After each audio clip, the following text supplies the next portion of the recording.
Salut les gens, c'est Zinox, j'espère que vous ça va. Écoutez, moi ça va très bien. On se retrouve pour une petite vidéo aujourd'hui, une vidéo encore unboxing d'un produit que j'ai déjà ouvert, mais cette fois on va le changer parce que il sera d'une différente couleur. Et oui, bien sûr, j'en ai pas ouvert énormément des produits, on est au début de la chaîne, mais par contre aujourd'hui je vais ouvrir le PS Portal. Tac, le voilà. Le PS Portal, cette fois par contre en couleur justement. C'est le Midnight je crois, donc en noir, c'est le même, donc il est bien, il est tout neuf justement. Je viens de le recevoir, donc évidemment derrière il présente les couleurs justement, parce que la PS5 vous avez aussi les plates noires justement, et puis du coup le PS Portal que j'avais déjà déballé en blanc. Cette fois, il va être en noir, complètement en noir justement. Donc ça reste le même produit, mais je vais vous en présenter un peu plus parce que justement, je vais vous montrer le produit de A à Z avec l'interface à l'intérieur, et je vais le démarrer, je vais le connecter à ma PlayStation pour vous montrer un petit peu ce qu'on peut faire avec. Donc voilà, donc on se retrouve tout de suite avec le PS Portal.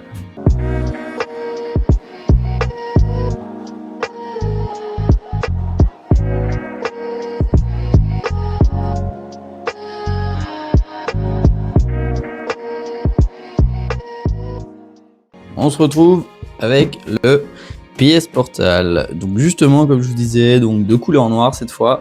On va bien l'ouvrir. Je vais tout vous montrer de A à Z. Hop, c'est parti. Tac. Hop, on va pas se couper. Tac. Bon, il a pris un petit choc en bas à droite. Normalement, évidemment. Je ne l'ai pas ouvert du bon sens, je pense. Ah si. Hop. Voilà. Donc quand on l'ouvre, on a justement ceci, donc avec le code barre, etc. Ensuite, on va l'ouvrir. Ah voilà. C'est mieux de ce sens-là quand même. Donc on a bien le fabricant en Chine, remote player, lecteur à distance. Donc ça, vous l'avez déjà vu, donc je passe. Hop. L'ouverture exactement pareil. Alors, on gâche ça au fur et à mesure parce que sinon ça va prendre pas mal de place. Voilà.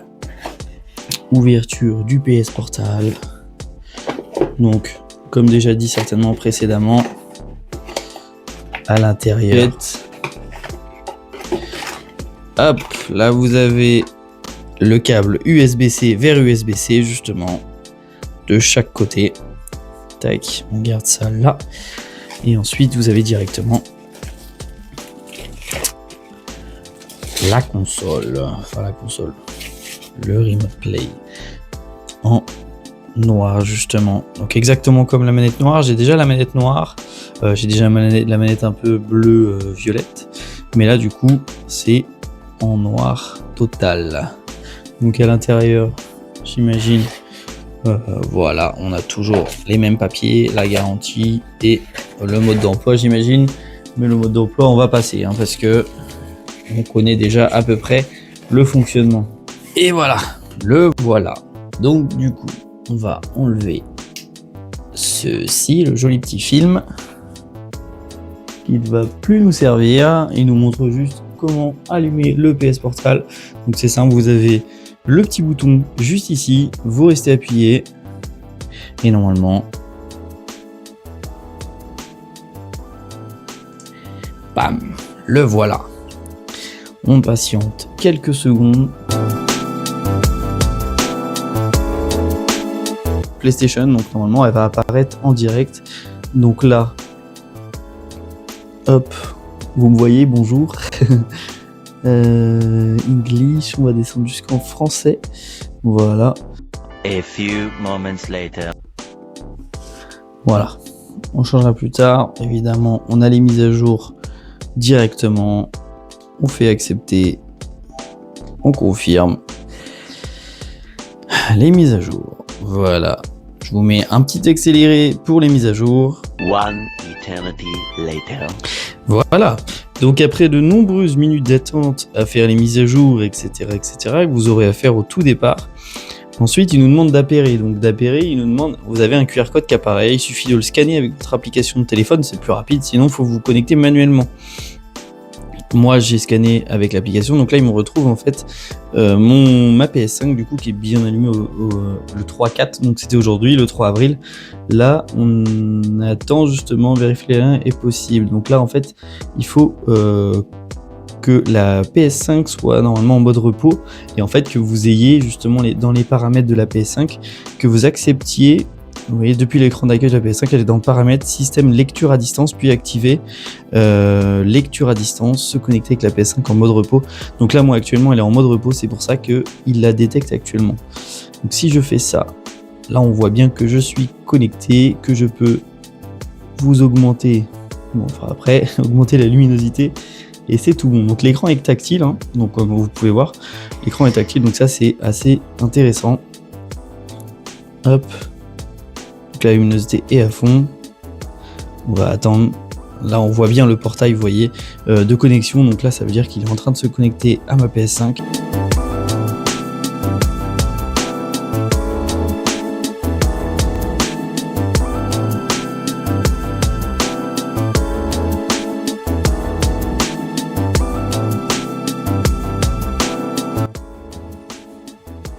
Voilà, donc là vous voyez, ça y est, je viens de me connecter, donc je retrouve tous mes jeux en fait que j'ai sur ma PS5. Donc là on voit tous les jeux actuels que je suis en train de jouer. Vous voyez en fait votre écran de PS5 justement. L'écran n'est pas tactile sur ça, il est tactile que sur les paramètres, etc. Et ça en fait, si vous préférez, ces boutons là, c'est les boutons que vous allez retrouver sur votre manette de PS5. Alors ne bougez pas, je vais vous montrer justement ma manette de PS5 que je dois avoir juste ici. Hop, hop, hop, voilà. Donc ici en fait on va avoir la manette de PS5 d'origine et vous avez le pavé tactile qui est ici. Et en fait ici, là, ces boutons là, vous allez avoir le pavé tactile. Donc ça veut dire sur les jeux, il faut cliquer sur l'écran et cliquer là-dessus pour activer. Par exemple sur la plupart des jeux en fait vous allez avoir ça. Ça va être pour votre carte, pour ouvrir la map, etc. J'ai découvert ça en utilisant justement en jouant God of War Ragnarok. J'ai découvert ça. Donc voilà, donc après vous retrouvez justement vos jeux, donc faut s'attendre à une légère latence. Là dans les menus ça va, j'ai une bonne connexion donc ça fonctionne bien. Pour le multijoueur c'est assez compliqué parce que faut vous dire que le multijoueur, on joue en lecture à distance, donc on joue déjà sur une manette, donc c'est pas hyper confortable de jouer avec une manette avec un écran, jouer à des jeux en ligne comme du Call of Duty ou autre. Par contre, des jeux avec histoire, vous voyez, j'ai joué à God of War, j'ai testé Assassin's Creed, Spider-Man aussi. Tout ça, ça marche à peu près bien quand même, ça marche pas mal, donc ça c'est assez intéressant. Donc vous pouvez tout avoir, hein, vous avez YouTube, etc. C'est pas le plus intéressant sur ça, après ça va être les jeux. Donc les jeux, en fait, vous allez avoir accès à tout votre catalogue PlayStation Plus, justement. Donc, vous voyez, donc là, il y a les nouveaux jeux qui sont sortis. Il y a ces jeux-là qui sont sortis récemment, vous avez tout ça, tout ce qui est jouable comme ça, donc vous allez pouvoir. Après, il faut vous dire que jouer à du top spin peut-être sur cet écran-là, c'est pas forcément le mieux. GTA, ça peut potentiellement jouer, mais comme je vous dis, le mieux, c'est les jeux potentiellement avec une histoire, comme The Last of Us, Spider-Man, ça va, ça marche bien, Ghost of Tsushima, tous ces jeux-là, God of War, tous les jeux en fait où vous avez qu'une histoire solo. Ça peut être intéressant et ça peut être plus simple parce que justement vous n'avez pas de latence, vous n'avez pas besoin de connexion très puissante, donc ça fonctionne très bien. Vous voyez que l'écran quand même est très joli, hein. On a quand même une jolie qualité. Il y a beaucoup de gens qui voulaient de l'OLED ou autre. Honnêtement, moi je pense que ça sert à rien. C'est vraiment une console quand vous jouez par exemple tranquillement. Vous avez quelqu'un qui occupe actuellement la télé, vous pouvez jouer en même temps. Vous n'avez pas besoin de forcément une qualité incroyable. Il n'y a pas forcément besoin. Donc là on retrouve, vous voyez, tous mes jeux, j'en ai 337 actuellement. Donc il y a beaucoup de jeux gratuits évidemment, mais on retrouve tous ces jeux là. Donc le jeu, c'est simple, hein, vu que là je suis en partage, je peux, par exemple, on va lancer Assassin's Creed Shadow. On va attendre. Hop. Voilà, donc le jeu se lance normal, hein, comme si vous étiez en train de jouer en fait sur votre console, mais pas sur la télé. Vous jouez justement sur un plus petit écran. Vous avez le son aussi, vous l'entendez, hein, qui est gérable ici. Donc là, on est presque au max. On va essayer de voir si on entend bien. Vous voyez, vous me voyez, coucou. Quand il y a des écrans noirs, de toute façon vous avez ça. Et vous avez des petits LED qui apparaissent ici, un peu comme sur la manette aussi de PS5, je crois que ça le fait, mais pas autant. C'est assez sympa quand même. Bon, le son reste correct, hein. Après ça reste un son un son d'une console portable. Hop, hop. Vous voyez, c'est en fonction de la connexion. Il peut y avoir des petits délais de latence, par exemple. En gros, vous allez avoir l'écran qui va se pixeliser. Ça peut être normal, hein, mais vous voyez, j'appuie sur l'analogue, ça reste quand même assez réactif. Faut pas se plaindre. Bon, je connais plus les touches. Ok, c'est croix pour monter. Donc c'est toujours jouable, hein, vous voyez, la qualité de l'écran est pas moche. On joue quand même à un jeu qui est quand même assez costaud. Je crois qu'il fait 120 gigas, je crois. Donc ça reste un jeu quand même qui est jouable, on va pas se le cacher. Hop. C'est faisable, vous pouvez jouer avec le son. Voilà, là vous allez réussir à voir, vous voyez, vous avez une prise jack qui est juste ici, la prise jack et la prise USB-C pour recharger le PS Portal. Juste au-dessus, pardon, vous avez le bouton, je crois que ça c'est le PlayStation Link, ça doit être certainement pour appairer, alors, attendez, on va quitter tout ça, hop hop, donc ça se profile tout pareil, hein. Je crois que quand je suis allé là tout à l'heure, voilà, périphérique audio, PS Link. En fait, le PS Link, c'est votre...